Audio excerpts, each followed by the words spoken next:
তার রহমানকে অনুরোধ করবো, যদি এভাবে চলতে থাকে পতনের দিন আপনাদের গুনতে শুরু হতে পারে। ছাত্ররা রাজনীতির সাথে জড়িত, সুতরাং কোনো বিচার হবে না। এখন পর্যন্ত দৃশ্যমান কোনো বিচার আমরা লক্ষ্য করি নাই। এবং আপনারা সাংবাদিকরা আছেন, সম্ভবত 2টা পত্রিকায় নিউজ হয়েছে, 2টা পোর্টালে দেখলাম। এর বাইরে বাকি সাংবাদিক বন্ধুরা যে নিউজ করবেন সেটাও হয়। এই যে প্রত্যেকটা ঘটনা আমরা রাস্তায় নামবো, প্রেস রিলিজ দেব, তারপরে সাংবাদিকরা নিউজ ছাপাবে, আমাদের তারা তাদের হাত বন্দি। এই বাংলাদেশ আমরা দেখতে চাই না। নরসিংদীর খোঁজ নিলাম, অবাক করা ব্যাপার হচ্ছে শুধু ধর্ষণ না, ধর্ষণের পরে ধর্ষককে বাঁচানোর জন্য বিএনপির স্থানীয় একাধিক গ্রুপের লিডার, একাধিক নেতা একসাথে জড়িত হয়ে কমন ইন্টারেস্টে মিলিত হয়ে ধর্ষককে বাঁচাচ্ছে।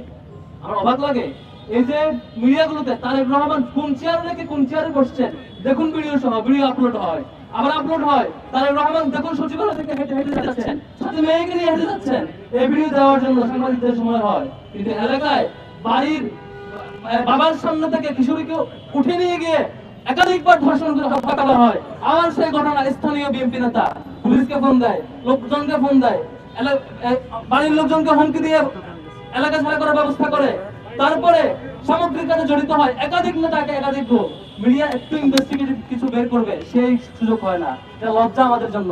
আমরা মিডিয়া ভাইদেরকে অনুরোধ করবো, জুলাইয়ের গণঅভ্যুত্থানের শহীদের বিনিময়ে আমরা বাংলাদেশ পেয়েছি। আপনারা সেই গণঅভ্যুত্থানের সঙ্গে ছিলেন, আপনারা পাহারাদার ছিলেন, অনেক ভাইরা জীবনের বিনিময়ে পাহারাদার হয়, অনেক সাংবাদিকরা জীবন দিয়েছিল, আমরা সুন্দর একটা বাংলাদেশ পেয়েছিলাম।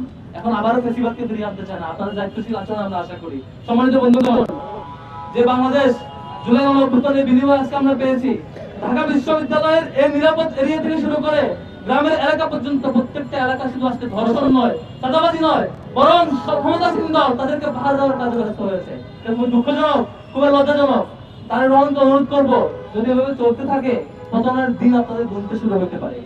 আপনারা যদি ক্ষমতায় থাকতে চান, ভালোভাবে চালাতে চান, এখনই এই চাঁদাবাজ এবং ধর্ষণের ব্যাপারে সিরিয়াস হন। যদি সিরিয়াস না হন, এই যে ছাত্র দল থেকে শুরু করে স্থানীয় বিএনপি পর্যন্ত আপনার দলের প্রত্যেকটা পর্যায়ের লিডাররা এই যে চাঁদাবাজ এবং ধর্ষককে আশ্রয় দেয়, নারী হত্যাকারীকে প্রকাশ্যে ভিডিও পাবলিশ হওয়ার পরও তাদেরকে আশ্রয় দেয়, এই ঘটনা চলতে থাকলে এই চূড়ান্ত বিক্ষোভ, জনগণের যে বিক্ষোভ আপনারা লক্ষ্য করছেন, রাজু ভাস্কর্য থেকে এই বিক্ষোভ একেবারে তৃণমূল পর্যায়ে পর্যন্ত পৌঁছাবে।